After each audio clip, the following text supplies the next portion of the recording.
Bollywood silver screen presenting the last woman on the earth. इस कहानी की शुरुआत में शहर को दिखाया जाता है जो न्यूक्लियर रेडिएशन की वजह से पूरी तरह से खत्म हो चुका है। इस शहर में एक भी इंसान नहीं दिखता।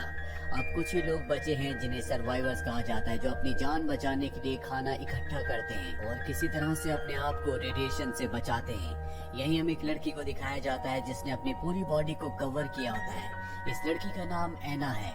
ये अपनी फूड सप्लाई लेने के बाद यहाँ से एक दूसरी जगह जाती है जो कि एक बहुत ही खूबसूरत वैली होती है।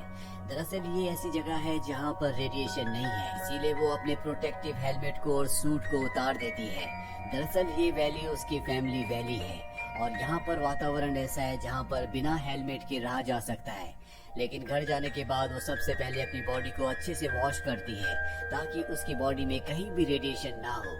अगले दिन वो अपने डॉग के साथ उस ट्रैप को देखने जाती है जो उसने किसी जानवर को फंसाने के लिए लगाया होता है, लेकिन उसके फंदे में कोई भी जानवर नहीं होता। तभी एना के डॉग को कोई आवाज सुनाई देती है जिसे सुनने के बाद वो एक तरफ भागना शुरू कर देता है। एना भी उसके पीछे जाती है और वो देखती है कि वहाँ पर एक गाड़ी है। उस गाड़ी के पास एक आदमी होता है जिसने सूट पहना होता है और वो अपने यंत्रों से यहाँ का वातावरण चेक कर रहा होता है और अगले पल वो अपने सूट को निकाल देता है क्योंकि यहाँ पर रेडिएशन नहीं होता। ये जानकर वो बहुत खुश होता है और इसके बाद वो एक झरने के नीचे नहाने चला जाता है। एना भी वहाँ पर आ जाती है और उसे कहती है कि तुम यहाँ से बाहर निकल जाओ। एना के पास गन होती है, इसीलिए वो आदमी जिसका नाम जॉन है वो डर जाता है और वो अपनी पिस्टल निकाल लेता है। एना उसे कहती है कि जिस पानी में तुम नहा रहे हो ये शहर से आ रहा है और ये भी रेडियो एक्टिव है, यानी कि इसमें भी रेडिएशन है। जॉन जल्दी से बाहर निकल जाता है और अपनी गाड़ी की तरफ भागता है जहाँ पर उसके पास दवा है, लेकिन वो इतना घबरा गया होता है कि वो अपने आप को इंजेक्शन लगा ही नहीं पा रहा होता। इसीलिए एना उसकी मदद करती है और उसे इंजेक्शन लगाती है। इसके बाद वो उसे अपने घर ले जाती है जहाँ पर वो उसकी बॉडी को वॉश करती है ताकि अगर उसकी बॉडी में कोई भी रेडिएशन हो तो वो पूरी तरह से निकल जाए। लेकिन अब उसकी तबीयत बहुत ज्यादा खराब हो चुकी है, उसकी बॉडी में रेडिएशन फैलना शुरू हो गया होता है। एना उसकी बहुत देखभाल करती है, उसके लिए प्रेयर भी करती है और धीरे धीरे जॉन पूरी तरह से ठीक हो जाता है। एक दिन एना उसे अपनी फैमिली फोटो एल्बम दिखाती है और बताती है कि उसके पिता भी रेडिएशन की वजह से मारे गए और उसका जो भाई था एक दिन वो सामान लेने के लिए शहर गया था। इसके बाद वो कभी लौट कर नहीं आया। मुझे नहीं पता कि वो जिंदा है भी या नहीं। सुनकर जॉन को भी एना के लिए बहुत बुरा लगता है, साथ ही जॉन ने भी अपने लोगों को खोया है। अब अगले दिन एना जब खेती कर रही होती है तभी जॉन उसके पास आता है और उसे कहता है कि तुम्हारे पास ट्रैक्टर है, तुम उसका इस्तेमाल भी कर सकती हो। एना बताती है कि उसमें फ्यूल नहीं है। जॉन कहता है कि पास ही में एक गैस स्टेशन है, तुम्हें वहाँ से फ्यूल ले आना चाहिए। एना कहती है कि वहाँ पर कोई भी ऐसा इंसान नहीं है जो मुझे फ्यूल दे। जॉन कहता है तो तुम खुद ही जाकर ले लो। दरअसल एना के दिमाग में ये बात आई नहीं होती और अब वो खुद जाकर वहाँ से फ्यूल ले आती है। इसके लिए रात को खाते वक्त वो जॉन को थैंक्स भी कहती है। जॉन कहता है कि मैं पहले एक बंकर में रहा करता था, मैं पूरी तरह से अकेला था, मेरे दिमाग में भी कोई भी आइडियाज नहीं आते थे और एक दिन मैंने तय किया कि मैं इस बंकर के अंदर अब नहीं रहूंगा। मैंने अपने लिए खास गाड़ी बनाई, एक सूट बनाया और बाहर निकलकर मैंने ऐसी जगह को सर्च करना शुरू कर दिया जहाँ पर रेडिएशन ना हो और मैं यहाँ पहुँच गया। दरअसल मैं एक इंजीनियर था। अब इन दोनों की धीरे धीरे दोस्ती होना शुरू हो जाती है। एना का जनरेटर भी यहाँ पर खराब हो गया होता है और क्योंकि जॉन एक इंजीनियर था इसीलिए वो जनरेटर को ठीक करने की कोशिश करता है, लेकिन वो उसे ठीक नहीं कर पाता। इसके बाद ही दोनों के दोनों वाटरफॉल की तरफ जाते हैं जहाँ पर जॉन बताता है कि हमें एक बहुत बड़ा व्हील बनाना पड़ेगा। इसके लिए हमें लकड़ी की जरूरत होगी और जब उस व्हील को हम इस वाटरफॉल के नीचे रखेंगे तो घूमेगा जिससे इलेक्ट्रिसिटी पैदा हो जाएगी। एना को जॉन का आइडिया बहुत अच्छा लगता है, लेकिन अब इन्हें व्हील बनाने के लिए बहुत ज्यादा लकड़ियों की जरूरत है। यहाँ पर एक चर्च भी होता है जो पूरी तरह से लकड़ी का बना होता है। जॉन कहता है कि इसे तोड़कर हमें पर्याप्त लकड़ियां मिल जाएगी, लेकिन एना साफ साफ मना कर देती क्योंकि उसके पिता इसी चर्च में प्रीचर थे, साथ ही उसका क्रिश्चियनिटी में बहुत ज्यादा फेथ होता है। एना जब पूरी तरह से अकेली थी तो ये चर्च ही उसका सहारा था। जॉन उसे समझाने की कोशिश करता है लेकिन एना नहीं मानती, इसीलिए जॉन लकड़ी के व्हील बनाने वाले आइडिया को पूरी तरह से ड्रॉप कर देता है। वो कहता है कि ठीक है, मैं उसी जनरेटर को ठीक करने की कोशिश करूंगा। अब जॉन एक सुपरमार्केट जाता है जहाँ पर उसे शराब की कुछ बॉटल्स मिलती हैं और रात को एना और जॉन जब दोनों शराब पीते हैं तो एना बहुत ज्यादा ड्रंक हो जाती है और नशे में वो जॉन से कहती है कि मैं तुमसे शादी करना चाहती हूँ। जॉन कहता है कि ये वक्त शादी का नहीं है, हमारे पास बहुत सारे काम है, बहुत सारी जिम्मेदारियां हैं, हमें पहले उन सब को पूरा करना होगा। अगर हम एक दूसरे के करीब आ गए तो हम पूरी तरह से बदल जाएंगे और अपने काम को, अपने सर्वाइवल को पूरा नहीं कर पाएंगे। एना भी उसकी बात मान जाती है। अगले दिन एना के डॉग को दिखाया जाता है जो एक तरफ भागना शुरू कर देता है। एना भी उसके पीछे जाती है और वो देखती है कि उसका डॉग एक आदमी के पास रुक गया। इस आदमी का नाम कैलिब होता है। वो एना से कहता है कि मुझे पीने के लिए पानी चाहिए, इसीलिए एना कैलिब को अपने घर ले आती है। जॉन जब उसे देखता है तो उस पर गन तान देता है। एना कहती है कि ये हमसे कुछ नहीं चाहता, इसे सिर्फ पीने के लिए पानी चाहिए। इसके बाद ये कैलिब को पीने के लिए पानी देते हैं। कैलिब ने बताता है कि मैं अपने कुछ साथियों के साथ पास ही की गुफा में छुपा हुआ था, लेकिन रेडिएशन वहाँ पर भी फैल गया जिस वजह से मेरे सभी साथी मारे गए। मैं अपनी जान बचाकर यहाँ पर भाग आया। क्या मैं कुछ दिनों के लिए यहाँ पर रह सकता हूँ? जॉन कहता है कि तुम रह तो सकते हो, लेकिन तुम्हें घर के बाहर रहना होगा। लेकिन एना के कहने पर उसे घर के अंदर रहने की इजाजत मिल जाती है।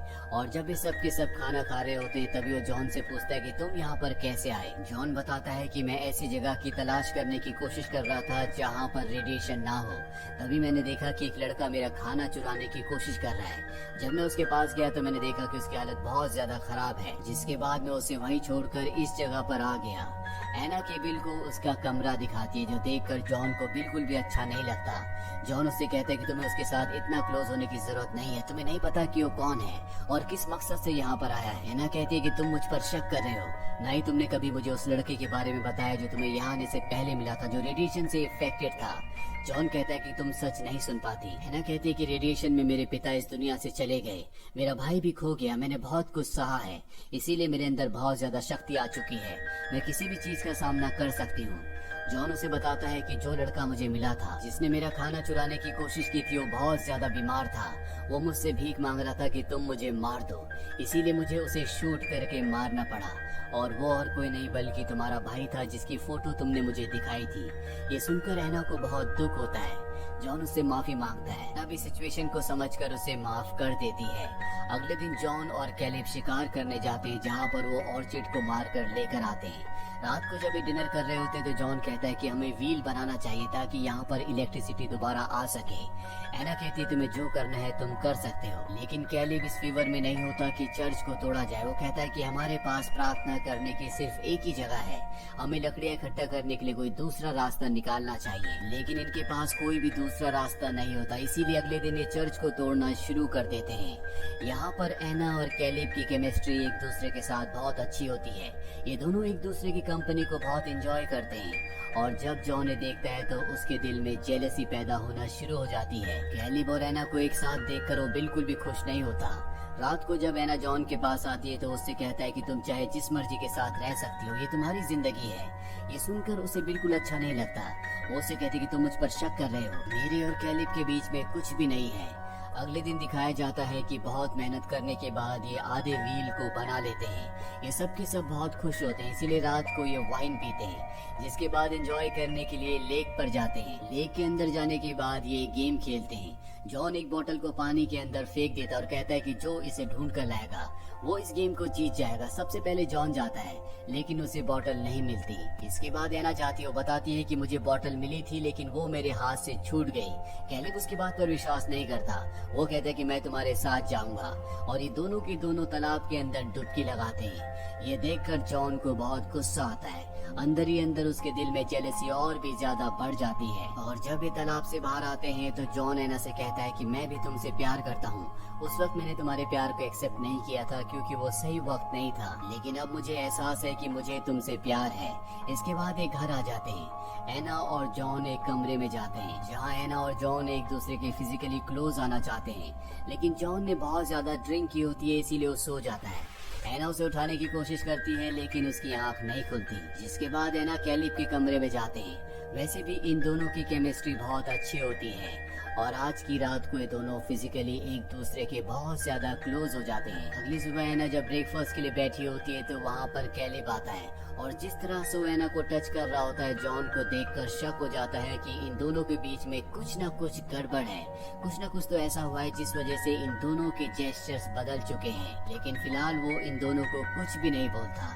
और अब ये व्हील को बनाने के फाइनल काम को लगभग पूरा कर चुके हैं। और जब ये दोनों वापस आ रहे होते हैं तो जॉन कैलिब से कहता है कि तुम्हारा यहाँ आने के लिए शुक्रिया। तुम्हारे आने के बाद मेरे और एना के बीच में सारी दूरियां खत्म हो चुकी हैं। लेकिन कैलिब समझ जाता है कि वो झूठ कह रहा है। वो जॉन से कहता है कि तुम्हें झूठ बोलना नहीं आता। तुम तो ये चाहते थे कि मैं कभी यहाँ पर आता ही नहीं, लेकिन अब मैं यहाँ पर आ चुका हूँ। जॉन उसकी बात का कोई जवाब नहीं देता और उस जगह से चला जाता है। अब इनका व्हील पूरी तरह से तैयार हो चुका है और ये व्हील को झरने के नीचे लगा देते हैं। लेकिन अभी भी इन्हें व्हील की सेटिंग करनी होती है, इसीलिए कैलिब नीचे जाता है। लेकिन झरने में रेडिएशन है, इसीलिए उसे सूट पहनकर जाना पड़ता है जो कि बहुत हैवी होता है। और जब वो काम पूरा करके रस्सी के सहारे ऊपर आ रहा होता है तभी स्लिपरी जगह होने की वजह से उसका पैर स्लिप हो जाता है। लेकिन जॉन रस्सी पकड़ लेता है, वो उसे ऊपर की तरफ खींचना शुरू कर देता है। लेकिन एक बार फिर से उसका पैर स्लिप होता है और इसके बाद वो जॉन की आंखों में देखता है। ये दोनों एक दूसरे को देख रहे होते हैं और यहाँ पर कैलिब को उसकी आंखों में नफरत और बदला दिखता है। जिसके बाद हमें दिखाया जाता है कि जॉन घर वापस आ गया, जहाँ पर एना उससे माफी मांगती है। वो कहती है कि रात को बहुत ज्यादा ड्रंक थी, इसीलिए उससे गलती हो गई, लेकिन वो कैलिब से प्यार नहीं करती। जॉन कहता है कि कोई बात नहीं, वैसे भी कैलिब मेरा सूट लेकर यहाँ से निकल गया है क्योंकि वो दूसरे सर्वाइवर्स को ढूंढना चाहता है। लेकिन एना को उस पर शक होता है। वो कैलिब को देखने के लिए बाहर की तरफ भागती है, लेकिन कैलिब दूर दूर तक उसे कहीं भी नहीं दिखता और उसे शक हो जाता है कि हो ना हो जॉन ने उसे मार दिया है। इसी तरह से कुछ और दिन बीत जाते हैं और अब जो व्हील इन्होंने झरने के नीचे बनाया था उसकी वजह से इलेक्ट्रिसिटी भी इनके घर पर आ जाती है। लेकिन एना का दिल पूरी तरह से बदल चुका होता है। जब वो बार में जाती है तो देखती है कि चर्च का पियानो वहाँ पर होता है जो जॉन लेकर आया होता है। एना पियानो को बजाना शुरू कर देती है, जॉन भी वहाँ पर आ जाता है। एना जो धुन उसमें बजा रही होती है वो बहुत ही उदास होती है और तभी वो जॉन को देखती है और उसकी आंखों से साफ साफ पता चलता है कि उसे पूरी सच्चाई का पता चल चुका है। जॉन के दिल में जो उसके लिए प्यार था वो पूरी तरह से खत्म हो चुका है। जॉन वहीं बेंच पर बैठ जाता है। जॉन को समझ में आ चुका है कि वो जीत कर भी हार गया। हालांकि उसने अपने और एना के बीच से कैलिब को हमेशा के लिए हटा दिया, लेकिन इस जीत के साथ भी उसकी हार हुई, क्योंकि प्यार हमेशा उन्हीं लोगों को मिलता है जो दिल से अच्छे होते हैं, क्योंकि दिल से ही प्यार किया जाता है। और जॉन जिसका दिल अच्छा नहीं था वो उस लड़की को हार गया जो उससे प्यार किया करती थी। इसी के साथ ये कहानी यहीं पर खत्म हो जाती है। ये फिल्म ईयर 2015 में रिलीज हुई थी। IMDb पर इसकी रेटिंग है 6। उम्मीद करते हैं कि ये कहानी आपको पसंद आई होगी।